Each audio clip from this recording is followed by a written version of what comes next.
Okay, thank you very much indeed, and welcome everyone, both here at the Guildhall and watching us on various devices at home and elsewhere. I'm Councillor Darren Sanders. I'm a Liberal Democrat member for Baffins, North Milton and South Copland. I'm also the Cabinet member for Housing and Preventing Homelessness.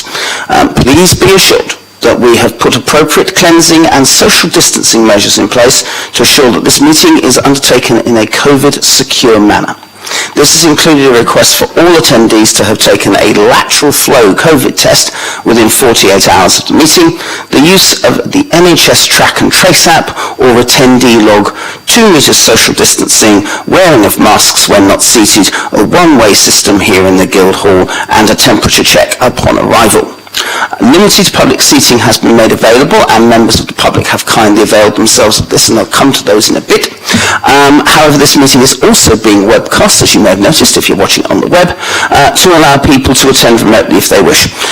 Please be advised that the public seating area is not in view of the camera used to webcast this meeting. I would ask everyone here to remain seated throughout the duration of the meeting and to wear a face covering unless seated.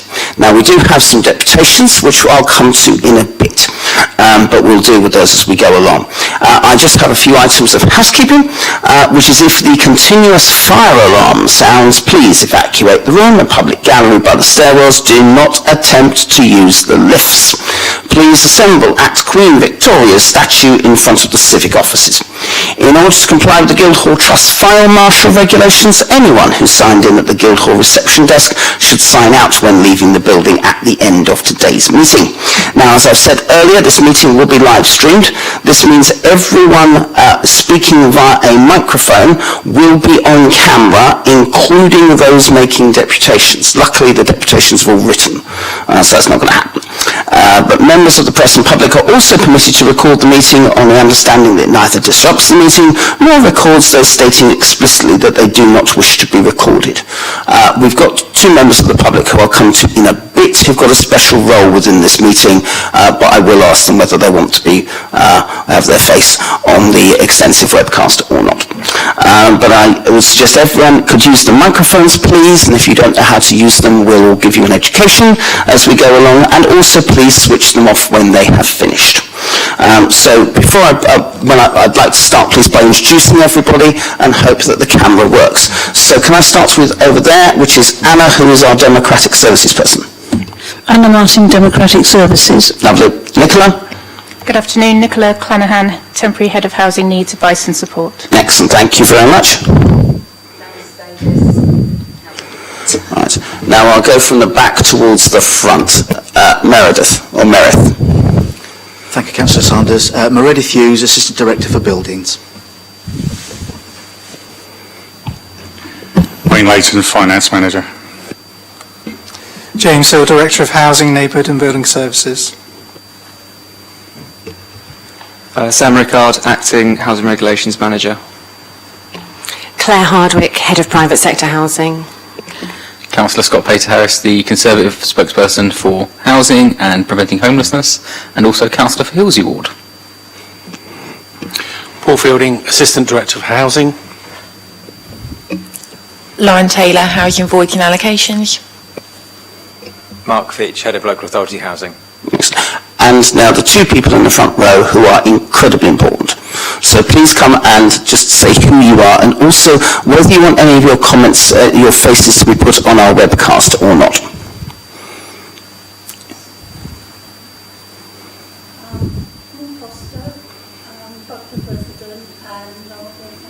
Okay, and you're here because, I mean, aside obviously from being a resident of Buckland.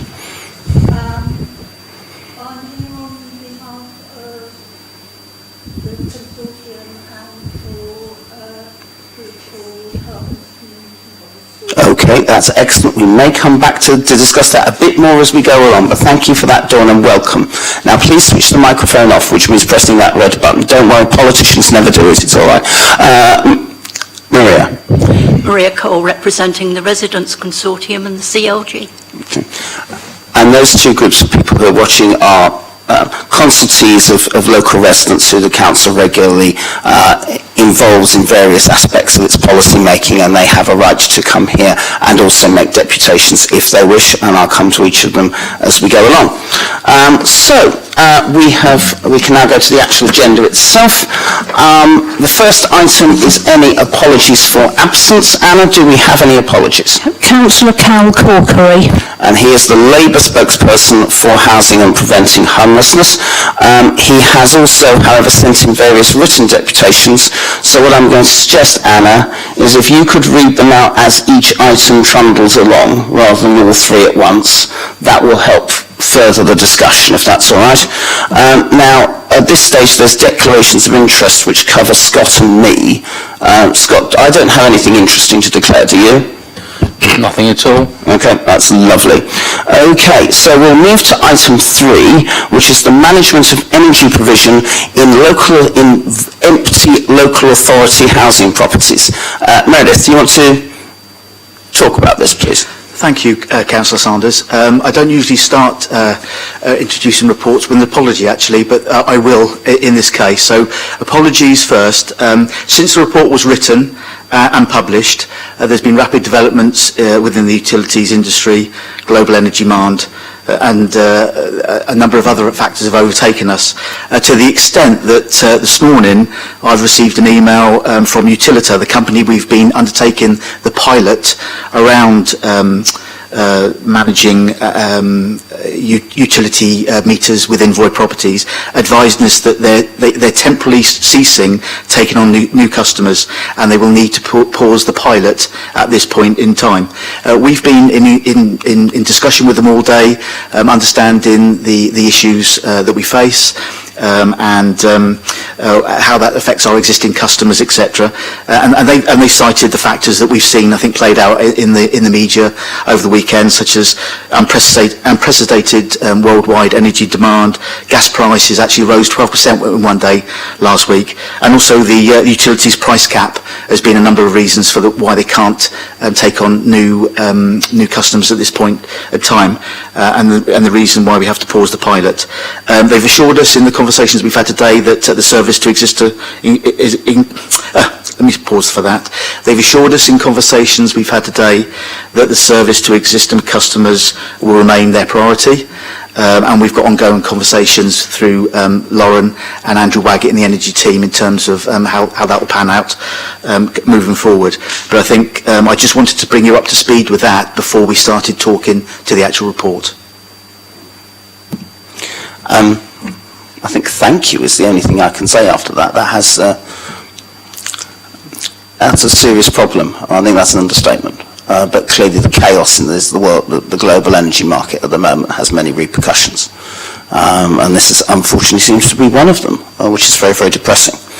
If colleagues are okay, I'd like to suggest a way forwards, which is actually, because is it right, Meredith? Have they said to us that they're never going to darken our door again, and this won't change? If the situation gets better, they'll never touch us with a barge pole. Am I wrong?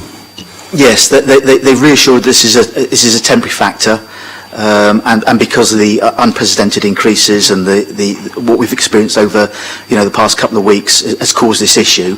They're very keen to work with us going forward. Very keen to continue with the pilot. And as I think the conversations we've had is that as soon as the energy and utility markets start to stabilise, they're very keen to revisit and work with us in terms of taking the pilot forward. Okay. Have they got any idea how long this is going to last for? I mean, does anyone have any idea about what on earth is going on? No, I think we've all seen what's been occurring in the media over the past few days, and I think that all we can do is just update you as and when we get firm developments from our brokers, but also from Utilita in terms of how the market is shaping up going forward. Okay. On that, again, thank you for that, Meredith. Okay, that helps, because the easiest thing would be to just scrap the whole thing. But clearly, if they're saying they're still interested, that's not right. What I'm suggesting to colleagues here is that we actually raise some of the questions we were going to raise anyway. The debate isn't academic, because we're still talking to Utilita, and there's various other things we've got to do. So we can raise some of the issues that we were going to raise anyway, and some questions for further discussions. But at the end of that, I propose that we defer this report until such time as we know, or the earliest opportunity after we know, when we can resume this, and then we can also come back with a report that may reflect some of the issues that we were raising. Is that reason? Is there any, Anna? Is there any reason I cannot do that? Okay, that's excellent. That's good. Right. So, if I could start. Scott, did you have any? Oh, sorry, my fault. It's been so long since I've done one of these. So, Maria and Dawn, we normally ask people from the Residents' Consortium first for any views or opinions they may have about individual reports. That does form part of it. This is primarily for Dawn's benefit, as she's not been to one of these meetings before. So feel free to put forward any ideas you may have. If you have none, that's absolutely fine. No one's going to think any worse of you. No? Okay, Dawn? No, that's absolutely fine. Maria, did you have anything at all? As you're minded to defer, I think it's better if I just defer any questions that I'd had until it's... Okay, all right, that's absolutely fine. I want to try and make sure everything is included as early as possible. Scott? There's not really much to say. I think Europe has pretty much hit the nail on the head with this one. I think it's an issue that's not just across Europe, it's across the whole world. It's a global crisis. I mean, gas prices have tripled in Europe in the last year already. And obviously the Eurozone has seen prices indexes risen to its highest level since 1996, since the records began. So I think it's the biggest rise since the last global financial crisis.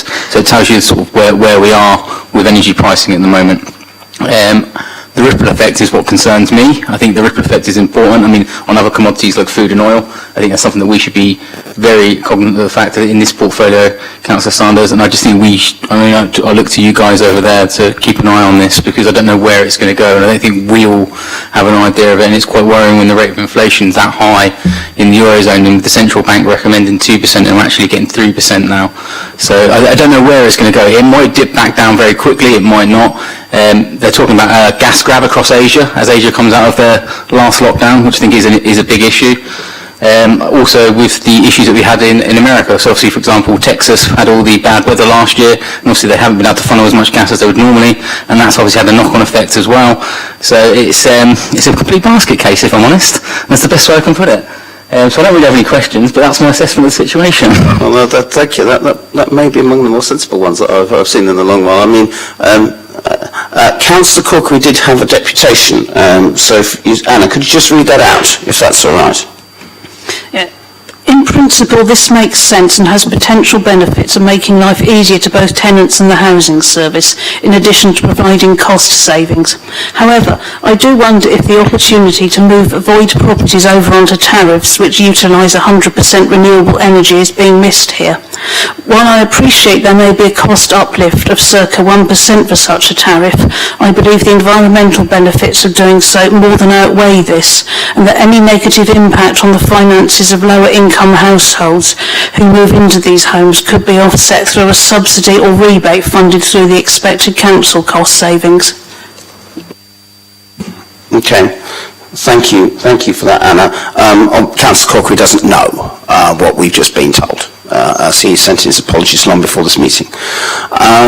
Just on that, Darren, sorry. Yeah, sorry, just reading what Cal's put, I think, I mean, I know he's not here to actually argue the point, so I feel a bit guilty about doing it, but I'm going to do it anyway. It's just that he's talking about, obviously, renewable energy, and I think he's obviously not putting in the fact that the start-up cost of actually doing it is going to cost considerably more than what we were planning to do with Utilita. I think we should be cognizant of that fact, that actually it's going to cost a little bit more. And also noting that over the last year, wind energy is at the lowest it's ever been, because we've had the least windiest time of year. Indeed, and I think the idea is we actually need to provide more wind, or indeed more onshore wind farms and more solar panels. Lots of hot areas. And there's always been a lot of, this is the council chamber for heaven's sake, and that's why meetings have to be shorter, in my humble view. So, Meredith, thank you for that. Yeah, we are up a gum tree, unfortunately, on this one. And I think it will have a major impact on every single authority across the country, these sorts of things, with cables keeling over in the English Channel, and us having about 1/9 of the storage capacity of the Netherlands. We're a bit stuffed in this country at the moment, and frankly nobody knows what's going on. You've been very kind and very diplomatic about the situation, but no one knows what's going on. We're hearing of government-backed loans for large companies whilst letting small and medium-sized companies go to the wall. So we're here. So everything is on hold whilst everybody wonders how the chips are going to fall. So I think deferring this report is sensible. I think taking on board some of the things that have been raised here is good. So, for instance, looking to see whether we can get this as green as possible. We are in a climate emergency, but also recognising what we can't do is, for instance, have people who are currently on tariffs being in the system whereby they pay a hell of a lot more. And the balance between being able to eat, being able to heat is a difficult one. We know for many people in the city, many poor people in the city, I've got to get that right. So whilst I'm keen that we do look at the environmental benefits, we've now got to look at it in two ways. First is the cost-benefit analysis, the start-up costs versus the long-term savings. And the second one is the impact on energy prices, because they've all gone through the roof, and they're going to go through the roof. And we don't know when they're not going to go through the roof. So I think if Anna, if those points that have been raised in discussions that could be noted in the minutes as sort of ways that can help Meredith negotiate his way through this minefield, it's a shame really. But so let's get this right. Everybody who is in the pilot is okay? That is correct. Okay, so no one will suffer as a result of this. And presumably what the current system for void energy management will just continue everywhere else until further notice. Is that correct? Okay. That's correct, Councillor Sanders. I think the key thing is that the learning that we've developed over the past 6 months will play that into the work that we're doing across the other areas. Yeah, and I think that would be hugely helpful, because we can't do is just let this chaos that isn't our fault have an impact on people who may be able to save money as a result. But I would, sorry, Meredith, you wanted to say something? The other bit I was going to add then, Councillor Sanders, is obviously we run platforms such as Switched on Portsmouth, where we can give advice to our residents as well about what's happening in the market at the moment, and all of our social media platforms are being updated as we speak to make sure that that information is up to date and current, giving good advice to our residents as well. Yes, and I would say that the Energy Services team recently won awards, I believe, from Institution and Efficiency, Innovation and Efficiency South East as Best Green Council. So I have a sneaking suspicion they know what they're doing, which is always very helpful. So it's a very, very good thing, Switched on Portsmouth, and we want to try and make sure more solar panels across the city and cheaper bills as well, and a greener environment. So sorry about that. That's nearly as long as a planning committee that defers things. But Anna, is that all reasonably clear for the minutes? Yes? Excellent. Thank you, Maria and Scott, for those contributions. That was really helpful. Okay, so we move to item 4, which is an update on assistance for people to secure a private rented home to reduce homelessness and housing need in the city. Paul, Claire, Sam, I don't mind who. It's me presenting this one. Thank you, Chair. And I'm supported by Nicola Clanahan and Janice Davis here as well. So the purpose of this report is to provide an update on the assistance for people to secure a private rented home to reduce homelessness and housing need in the city.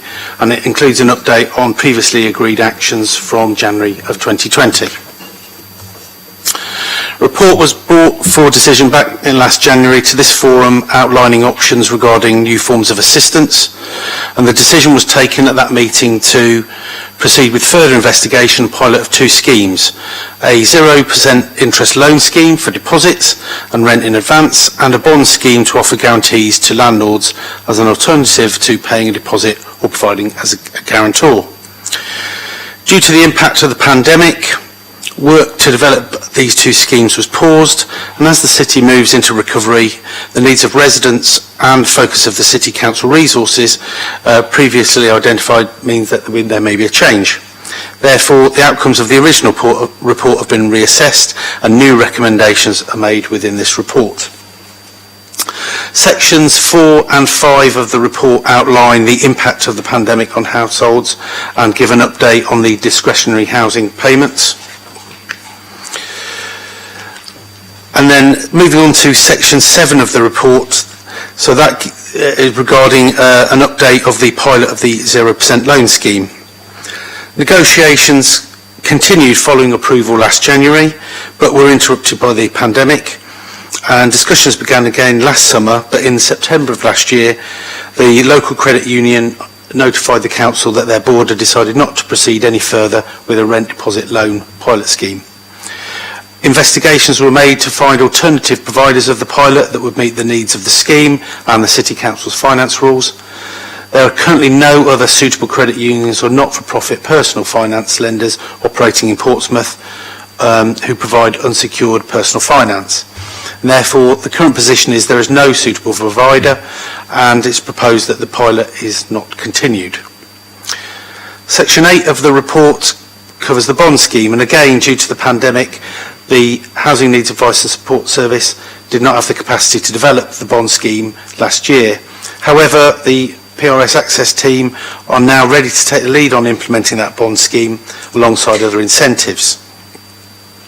Resources to manage the bond scheme were identified within the original decision report, and the 85,600 funding that would now be required to undertake the pilot bond scheme for the next 12 months. There's currently no identified source of funding from this within existing cash limits, so in line with the original decision, it's proposed that if the decision is made to continue with the bond pilot, a formal request for the use of reserves is submitted. Finally, in section 9, we'd like to highlight some of the other work that's been undertaken to support people into the private rented sector, particularly during the pandemic. Back in 2019, funding was obtained from Ministry of Housing, Communities and Local Government to enable the pilot of the private rental access scheme. The team started in March of last year and continued to work throughout the pandemic to help find accommodation and secure tenancies for families in temporary accommodation and for people moving through the through the rough sleeping pathway. And all staff resources for this service has been funded from homelessness and rough sleeping grants. The team is responsible for being the main link between Housing Needs Advice and Support and Landlords regarding finding private tenancies for those who have been in some form of temporary accommodation or emergency accommodation. And the team carry out negotiation on properties and rents, and also to inspect the property to ensure appropriate property standards are maintained. In the year from March 2020, the team assisted 43 families into self-contained homes and 86 single people into houses of multiple occupation. So far this year, they've supported 32 families and 40 single people, and the number continues to increase. Using grant funding allocated for homelessness and rough sleeping, the team will continue to function until at least the end of the financial year, and we're assessing the value of the work that's been going and looking at how we can make that continue. So, coming to an end, the recommendations, as in section 2, are that that we approve that the 0% rent deposit loan pilot is no longer suitable for delivery, that subject to funding, that we proceed with the development of the bond scheme piloted over the next 12 months as one element of a range of options offered to landlords to increase access to the private rented sector. Subject to that recommendation, we would submit a request for reserves to fund the one-year pilot, and also to recognise the work of the private rented sector access team in helping over 70 families and 123 single people to access the private rented sector, and approve the completion of the pilot to understand if a longer term service can be sustainably provided. Thank you. Thank you for that, Paul. Maria, was there anything you wanted to say about this report?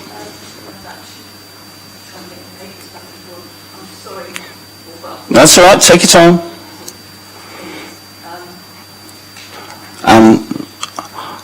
When you do, please turn your microphone on. Thank you. Yes, I'm quite disappointed at the decision of the Claimants Union, so I can understand why we decided to discontinue the scheme for the loans. It's a shame that they couldn't help, but anyway. 8.5, it talks about the reserves from the Cabinet. Do we know when it's actually going to go to Cabinet?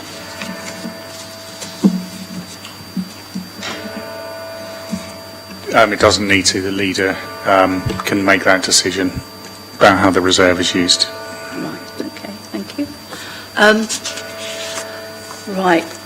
Section 9, I just felt I wanted to say on behalf of the homeless and the people that needed housing, the private rental sector access team should be very much commended for their continuing work, especially through the pandemic. There has been a visible reduction of street homeless people around the city, and I just think that the Portsmouth City Council has been working hard to help people through difficult circumstances, and I'd just like to convey thanks to the access team for the work that they've done and they're continuing to do. I then get on to the impact papers, page 45. Sorry, I'm getting in a muddle now with finding papers.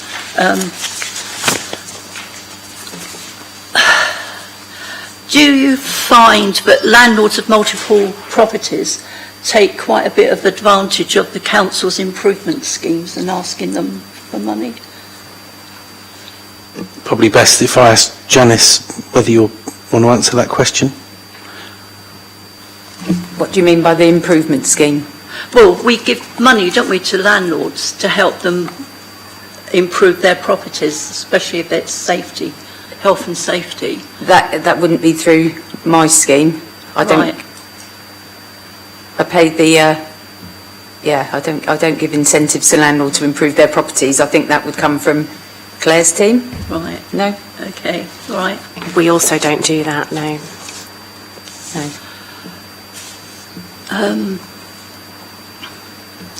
Page 46. It was talking about unsuitable and insecure housing are among wider determinants for poor health outcomes, and I think it's needs to be seen that if people are in decent housing, the call for the NHS and the mental health support people isn't needed so much. If people are living in bad conditions, then that does make them more ill, more worried and everything. So I think, the fact that Portsmouth has got good standards for its housing is definitely a bonus, unlike a certain other place I could mention. Page 47. Sorry, but I do read the boring bits, don't I? Is there any steps that we can take to encourage landlords to accept tenants with disabilities? You say it's hard to get them to put in adaptations, but are there any steps at all that we can do to encourage them? We're constantly working with the Landlords Association. Janice will be talking to a wide range of landlords. So part of the negotiation that the team will be undertaking is what can we offer to take people, and if part of that is about how we can convince them if to take people that have got disabilities, if there is a need for an adaptation, then we go through that. But we'll also be looking at all the other options that we might have for somebody in those sort of needs, because there could be a wide range of solutions. It might not necessarily be the private rented sector that's the best outcome for them. There might be social housing or a number of other options. Right, thank you. Page 48. You mentioned here about applicants qualifying for assistance from LEAP. I am so relieved that LEAP is still being used, because back in January, on the 28th of January, I phoned Switched On Portsmouth to ask for help because my electric contract was finishing on the 28th of February. I was promised a phone call back to help arrange whether I change suppliers, where I go, what I do. I'm still waiting for the phone call. It was only by pure chance that I still had a phone number for LEAP, and within 24 hours I had an interview and they did it for me. not switched on, Portsmouth, I'm sorry, but certainly for me, they were switched off. So that's just that. And the last one, page 52,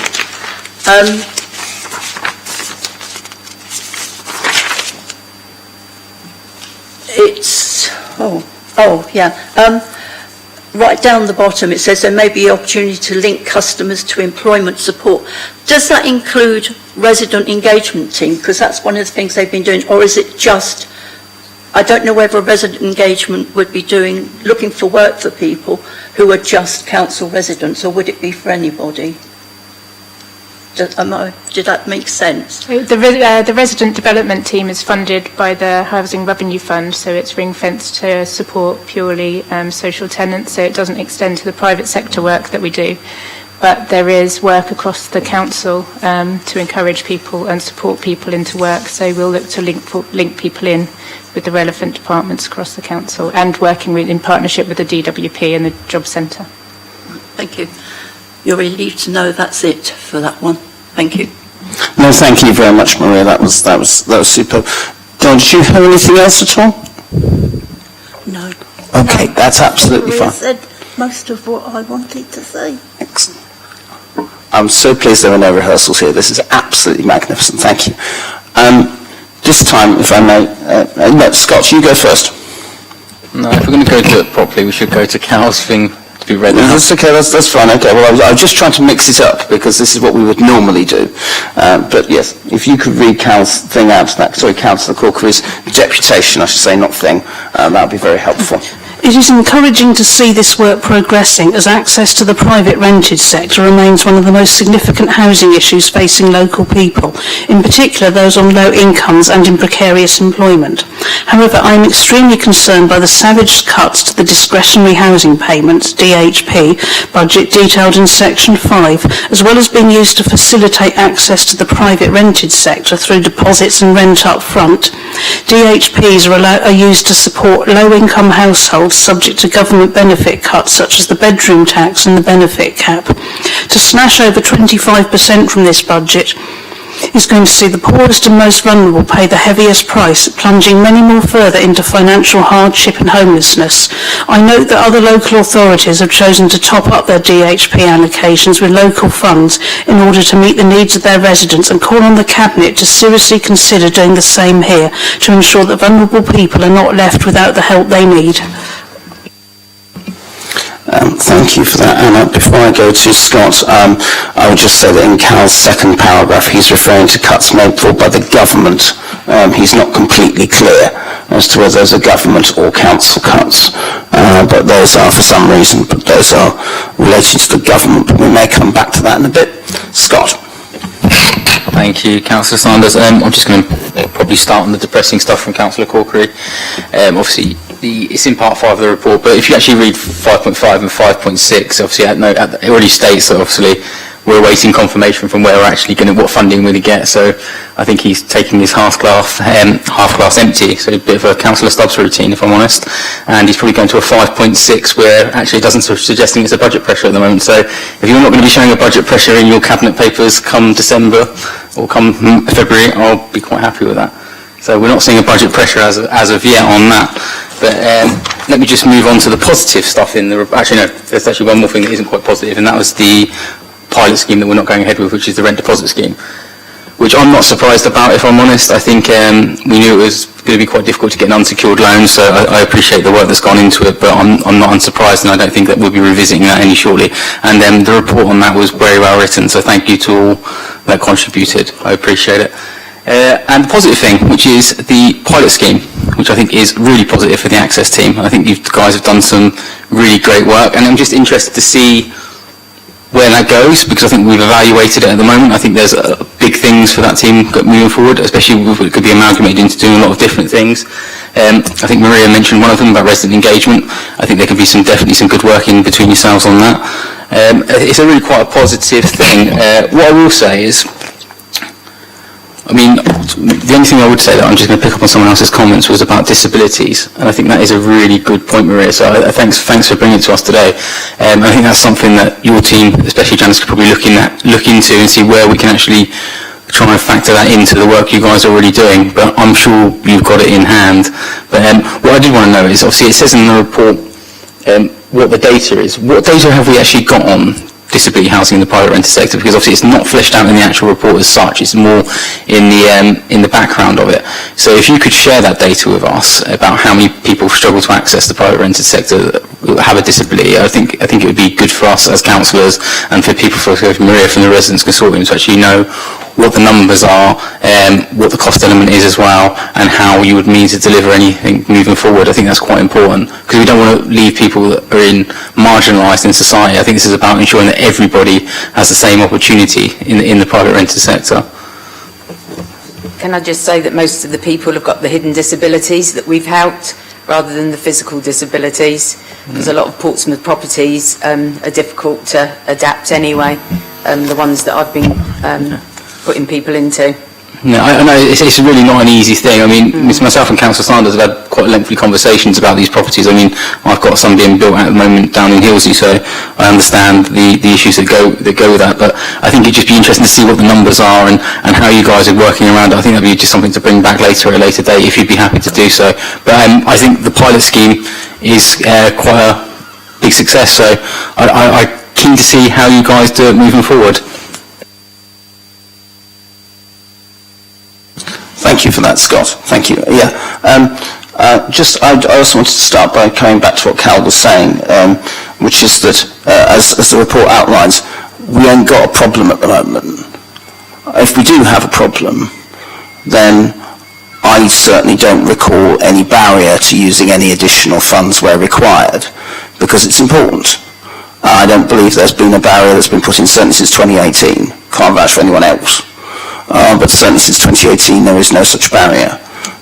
So just because we've never publicised it and put it on social media doesn't mean it doesn't happen. But there we go. But I do sympathise with the cuts to DHP, because I think it is essential, and we need as many tools in our armoury as possible. Like everyone else, I'm rather disappointed the credit union chose not to go with it. We tried everything, but if they don't want to do it, there's not much we can do. The council could do it, but we've already had a report showing how difficult that was going to be. Meredith has just outlined potential funding pressures coming down the line on the authority as a whole, and so I don't think that's sensible. The bond scheme, helping private tenants, is something that we as an administration said we were going to do, coming in to power in 2018, and we've sort of been doing it. Because we recognise that one of the key reasons for homelessness in this city, and the people who come to the civic offices panicking because they've just been evicted, is that very often they're behind with their rent, very often they need help, very often they don't know what to do. And this is a good way of encouraging people to go into the private sector. People keep telling me the city's full, and people keep telling me it's very difficult to build homes, and why should we build homes? So it's important actually to have an active private rented sector, otherwise we will get people on the streets. And that is not acceptable to us as an administration. I'm delighted that we've been able to make progress on that. I look forward to that. And so the other thing I would add is, as Scott has said, the work that Janice and others have done in her team is astonishing. I mean, to get 200 households into private rented accommodation, many of whom would otherwise have been walking the streets or been in our hotels or been in our B&Bs, is very, very good. And I think we want to see how that pilot works. It's also saved the council money, which is, for me, a side benefit, but for others may be quite very, very important as we go along. And that's absolutely essential, because one of the things we want to do as a council is actually sort of plan for things to happen, plans in case things happen. Rather than actually wait and panic until they do happen, and then everybody has weekend meetings and panics. But actually good planning usually works. The one thing I would add to item 4, recommendation 4 if I may, Anna, is following what Maria said, is to thank and recognise the work of the pilot PRX Access team, because if people do well, very often nobody says thank you. I've discovered in local government. And so I think it really is important. It's changed a lot of things. It's changed a lot of people's perceptions of this authority in a positive way. That's good. And it's changed people's lives because, as Maria has said, decent housing works. And so that's why they've been able to. So thank you very much. That's all right. Anytime. Thank you very much. And we want to come back and see how the bond scheme develops and grows, because we have to have a private rented sector scheme that is easier and safer for people to access. And that's why we've got 2 reports here today. But we've made progress as we said we would, and hopefully we'll make some more. So thank you very much, colleagues, for all that. And on that basis, I put forward those 4 recommendations with the 2 words added. Anna? Yep. Recognise the work and thank. Yes. You did your grammar better than I could. Your syntax is better than mine. This is superb. Thank you. Thank you. Right, we now move on to item 5, which is what's called an information report. So there's no decisions to be taken, but it's a way of actually updating people on what is going on, trying to be open and transparent. Paul, I believe you want to discuss the update on the actions from the private rental sector strategy 2021 to 2026. Yes, thank you, Chair. Again, I'll briefly introduce this report, and Claire is here as Head of Private Sector Housing, and Sam as the Acting Housing Regulation Manager to support this. So the purpose of this information report is to update the progress of actions from the private rented sector strategy. Following on from the draft document and consultation process, the private sector housing service presented the final private rented sector strategy which was agreed back in January of this year, and that outlines 2 aims: to achieve an active and well-functioning private rented sector which works fairly for all, and for that to be seen as desirable type of tenure which meets the needs of those who use it, with support being focused on those who need it most. And the strategy has 9 strategic objectives which are outlined within the report. In order to achieve those objectives, actions were identified and agreed. A number of those actions had no additional permissions or resources to implement, whilst some needed further investigation, resources or permissions, and the report gives an update on those actions. So just briefly, the PRS have begun to survey data with a view to evidencing which addresses are possibly being used as unlicensed HMOs, and to take appropriate enforcement action. And the Council will continue to welcome members of the public informing them if they believe that a property is being used as an unlicensed HMO, and works closely with the Planning Service to investigate cases where they're raised. 4.2 on training, so a review of staff structure and management of the Housing Standards and Licensing team took place earlier this year, which resulted in a merger of the teams into a new housing regulation team, which provides more resilience and is better able to manage resources and respond to the demand as officers gain and grow their skills and attributes. The Rent It Right website is being revised with a review to maximising its content and making it better for those that use it. And a new role which came from the restructure of a tenant and landlord support officer has been introduced to the regulations team. That role is focusing on ensuring updated information is made available to both tenants and landlords on how to be a good tenant or landlord. And we're continuing to review the web contents, and particularly have added information on energy links to the landlord's page, transport, community safety, parking, and information on housing benefits. And in addition, we've produced an updated Contact Us form and an online report repair form to support customers to reach the right person and receive the right advice. Officers are continuing to work with residents groups across Portsmouth to increase the number of attendees to the governance board, currently looking at HMOs, and as we exit the pandemic, we're hoping to bring their voice more into that forum. 4.5, which is financial support, we've covered in the previous report that's come to this meeting. In terms of shared services, so the landlord and tenant officer is beginning some student workshops this month as students return to the city. 4.7 outlines the work that we're working with the planning service, and particularly that the current enforcement policy has been updated in response to the pandemic. And that update gives information on how private sector housing will respond to inspections, investigations, assessment of risk, and the response to non-urgent demand. A pilot has begun with the Portsmouth Mediation Service. The aims of the pilot are to refer landlords and tenants where the relationship between tenant and landlord is broken down, and they aim to act as an impartial party to facilitate positive conversation and resolve cases before they get to eviction. And that pilot will be reviewed at the end of this month. Accreditation in 5.4, so the current rented right accreditation scheme is under review and look to be how that can be redesigned to provide a better tailored support for landlords and tenants. And that work is ongoing. And finally, 5.5 gives an outline of the update on the process for additional licensing, and that process is outlined there.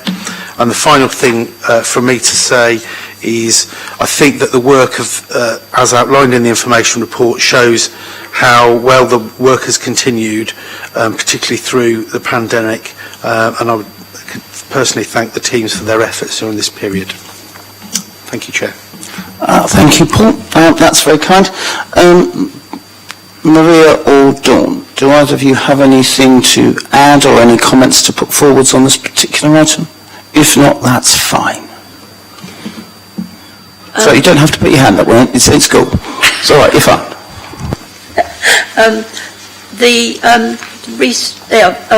The merger of the separate teams into the new housing regulations team, did that incur any loss of members of the two teams, or was it a straightforward, we're stuck together now? There were no compulsory redundancies as part of that. We did have some vacancies we were running at the time, but we created the team that was based on the demand, so we made sure that we've resourced against the demands that we've got. Okay. Thank you. And, got to backtrack. 481. I'm losing myself again, sorry. Right, the Portsmouth Mediation Service, how is the pilot progressing, and do people requiring the need of the Portsmouth Mediation Service responding well to it, to the service? I think, unfortunately, the answer is we're still waiting to see. So that we've given until the end of September, and then we'll be reviewing in October. So I wouldn't want to give too much feedback at this stage because we haven't fully analysed the outcome. But that will be coming forward in due course. Oh, thank you. That's it. That's very kind, Maria. Thank you very much. Dawn, did you have anything? Again, if you don't, that's absolutely fine. Okay, thank you very much. We will continue with going to a written deputation by Councillor Corkery, if I may. I am grateful to hear about the progress being made on the private rental sector strategy, which came about following the Labour group motion to full council on landlord licensing back in 2019. However, it is disappointing to see the crucial issue of landlord licensing once again kicked down the road. In fact, we seem to have gone backwards on the issue with what was previously a seemingly firm commitment to consult on reintroducing landlord licensing for smaller houses in multiple occupation, HMOs, now becoming only a suggestion that this will be considered if all other measures fail. When the Cabinet Member for Housing previously removed the requirement for all HMOs to be licensed by the Council, the consequence was reduced capacity and power for the Council to proactively monitor housing conditions and property management of shared houses across the city. This has led to a situation whereby neighbour and community issues in areas with high densities of HMOs have proliferated, and residents are concerned the Council is not doing everything within its power to address these problems. If the Cabinet Member for Housing is truly committed to driving up standards in the private rented sector, protecting tenants' rights and delivering mixed and cohesive communities, then I would call on him to reverse his decision not to licence smaller HMOs and immediately task officers with reintroducing a comprehensive landlord licensing scheme covering all shared houses across the city. Thank you. Scott, if I may, there are a few comments about me, which I don't normally expect. Do you mind if I just comment on those direct ones and then leave you to sort of talk about the more generic points? Yeah, I'm quite looking forward to this. I always like it when people know what I think without asking me. It is quite good. I have to say that this is one of the more interesting deputations I've ever had. Paragraph 1 is wrong. Paragraph 2 says that it's now a suggestion that this will be considered if all other measures fail. I've read the relevant section of the report, which for those people who are watching on live stream is, as soon as I can find it, which of course I can't, but anyway I will, which is section 5.5. At no stage in that section does it mention that phrase. I don't quite know which version of any report anybody's read, but I do have a problem when someone says that something will happen when it ain't happening. That I think is completely wrong. Paragraph 3, I understand Cal wasn't around when that decision was taken, but it shows the reasons to have the legal position, because the legal position is that I brought in additional licensing for the city. I'm the only person who's ever done it. I thought it was a good idea at the time, it was the right idea at the time. And when we were told 5 years later, the only way you can keep it is if the policy has failed, which to me was a suboptimal situation, because I wanted it still staying, then there's very little you can do.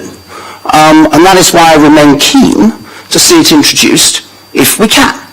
The report does outline the rather long legal hurdles that need to be overcome, not least the approval of Michael Gove, which is something I would like to watch. But I do think the idea that somehow I don't care is, and I've gone back on a decision when the report doesn't justify it, is sadly wrong. We should be encouraging proper difference of opinion and a proper political discussion, but alternative facts is not something that I can enjoy. I'm always happy to reverse a decision I never made, but I have not made a decision not to license smaller HMOs. The legal position is outlined in the report. I'm always great. I'm normally Councillor Corker who reads the reports in great detail. I'm disappointed he hasn't on this occasion. I shall come back to my more generic comments on that, and I apologise for making personal criticisms. We shouldn't have to do it, but I just like it when people get their facts straight, and then we can talk about differences of opinion. So thank you. Scott. Thank you, Councillor Sanders. That was very interesting. Just on that point, I think it's worth noting, it says in the last paragraph that immediately task officers were reintroducing a comprehensive landlord licensing scheme covering all shared houses in the city. Now, I'm going to ask a simple question.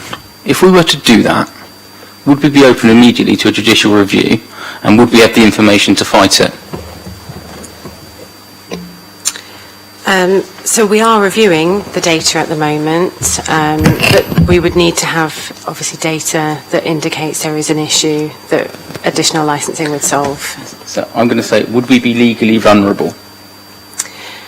If we didn't have appropriate justification and we just brought it in without a justification, yes, we would.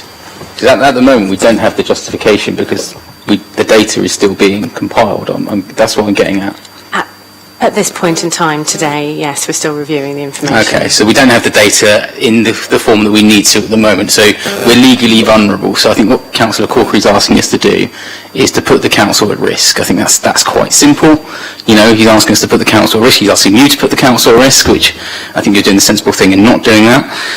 My view on it is quite simple. I think all it's going to do is put up the rents for tenants. That's all it's going to do, because if we start hitting the landlords in the pocket, they're going to pass the cost on. I mean, I've made that point very, very often throughout this debate in the last 3 years, since Councillor Corker has been on the council.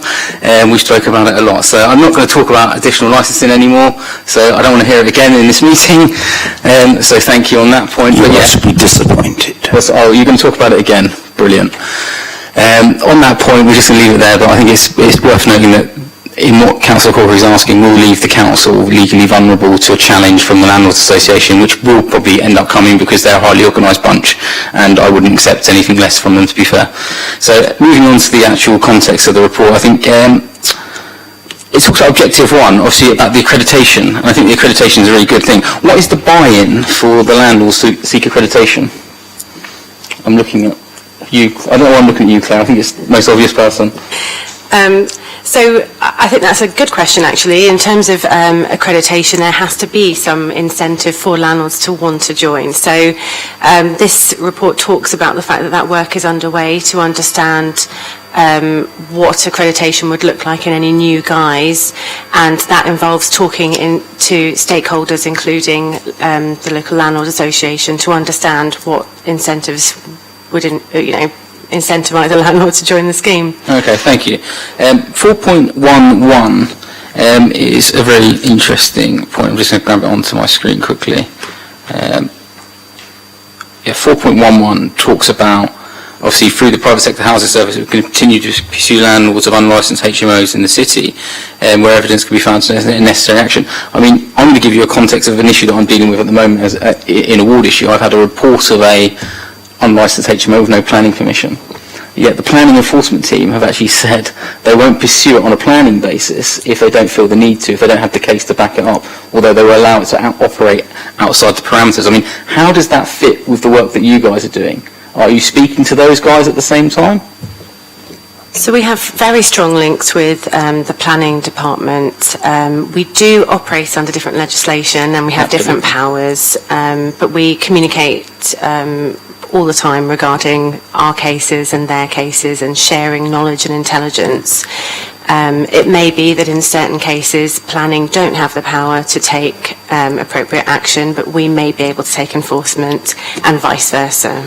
I find it quite odd that on that case you've just said about planning not taking the appropriate action to enforce, but yourselves to take an appropriate action to enforce.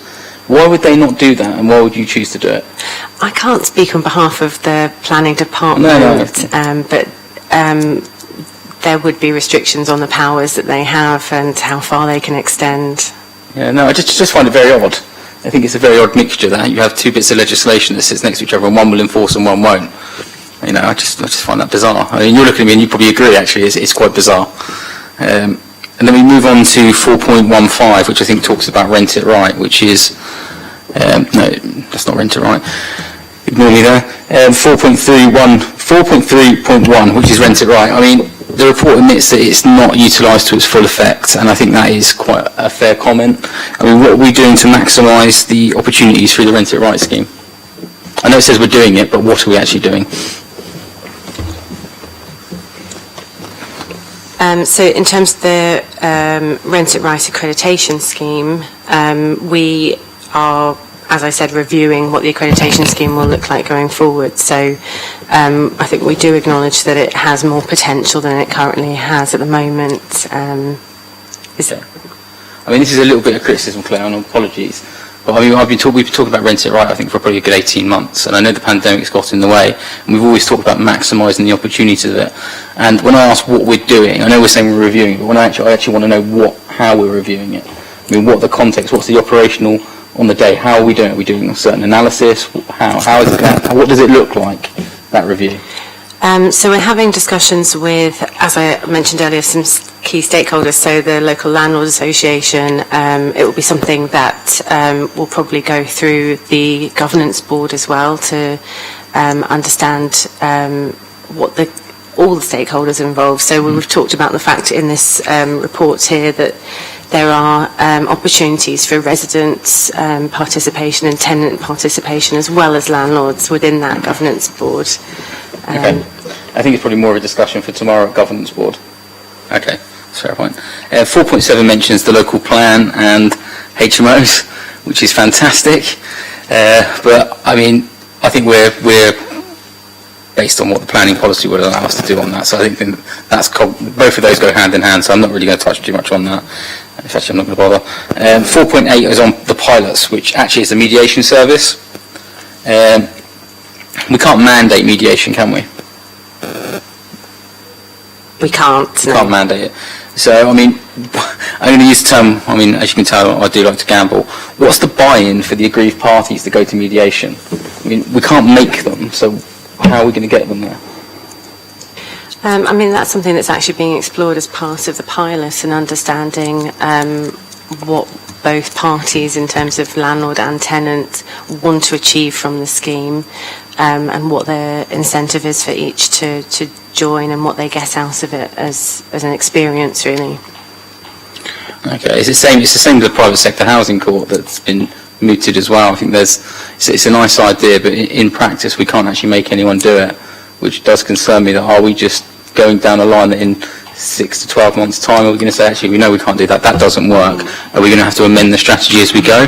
Is it a fluid document? I'm happy to comment on that, but I would want Paul to come in first, if that's all right with you, Scott.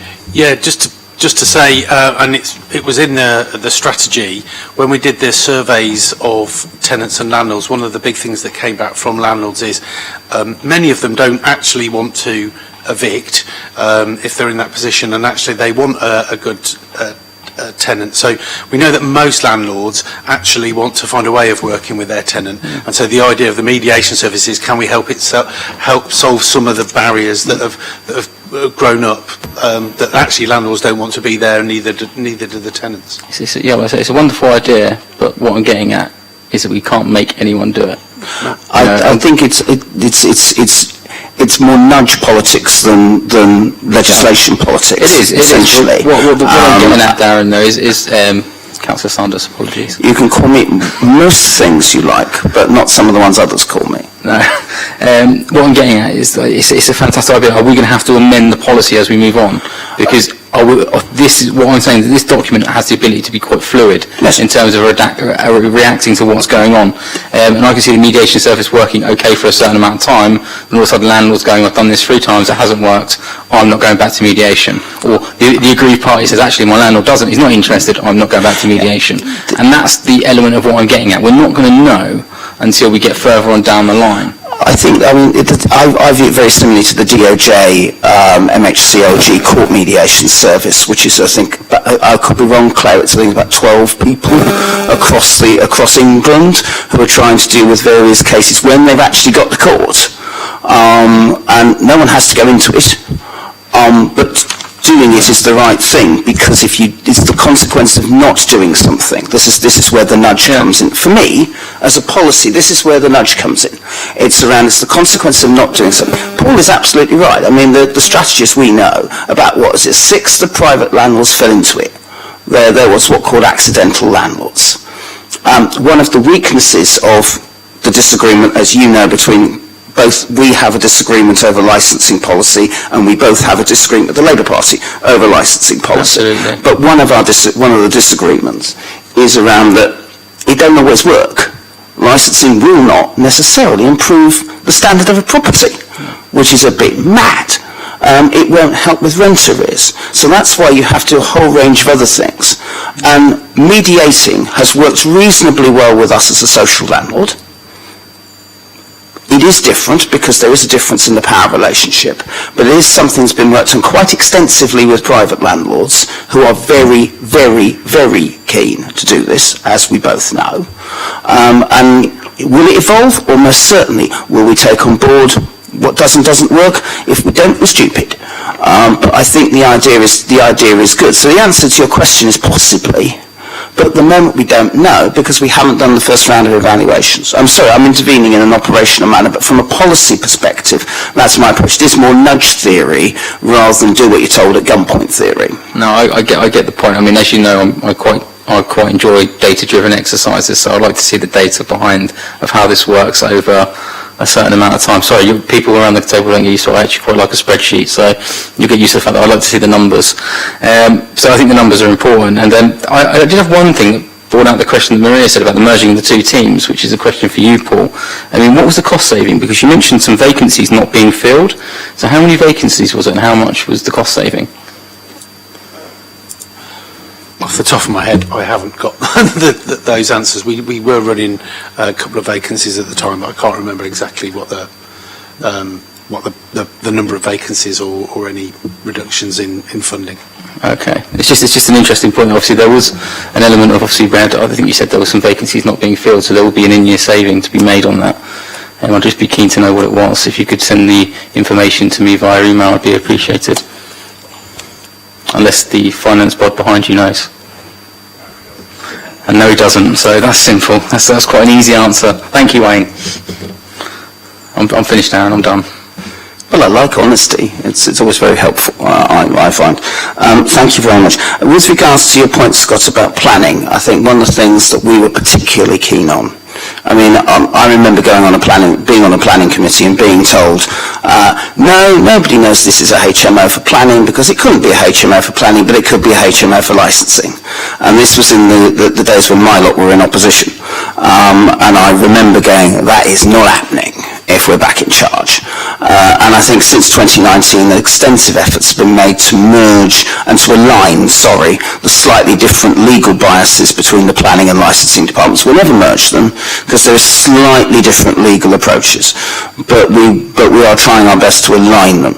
And that's why I'm pleased that actually a bit more work is being done on trying to track down the unlicensed HMOs that you, me and the other 40 councillors frankly all get from time to time. Yeah, it's quite a bane on our casework. I mean, you know what it's like for us to have those issues. It happens all the time. I think the issue we've got now is not you, Claire. I think your team do a really fantastic job. I think the planning department is in utter disarray at the moment. I think that is the problem that we're finding more than anything. And that is, sorry, I shouldn't say that. Well, you have. And I would say that there are, as we well know, there are various issues with various departments around COVID across the council. Actually, I make no apologies for saying that because it's true. And that's all being worked on, as we know. But it is important to actually align it, and I think that aligning work is really important, and I'm glad it's continuing.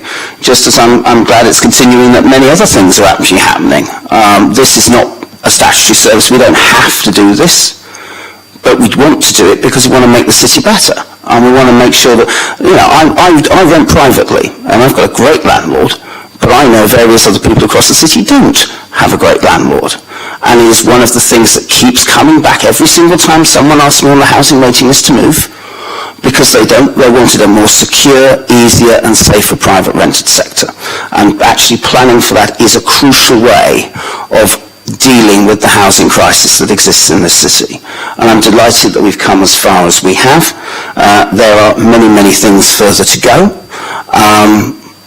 I'm disappointed that some of our colleagues have focused on licensing, when I would love to see ideas from all political groups about how to improve the rented sector as a whole. I mean, we as an administration have got more than 20. I know our Conservative colleagues have come up with a fair few, which we're very grateful for, and I want to see ideas from all political parties so that we can actually work together to try and do the best possible deal for the city. And it's not just one thing, it's got to be everything, because this cannot be solved by being a one-club golfer. And that is really, really important. There will continue to be points of disagreement, and that's absolutely fine, and we'll try our best to work through them, and if we can't, we won't. But I'm very, very pleased with this report. Again, I'm particularly delighted that Janice and her team are on board, because they have changed massively the relationships we have with many, many people, and have changed people's lives. I mean, this is quite astonishing. When I get told by people who normally hate my guts to basically clone Janice, I'm mildly impressed, I have to say.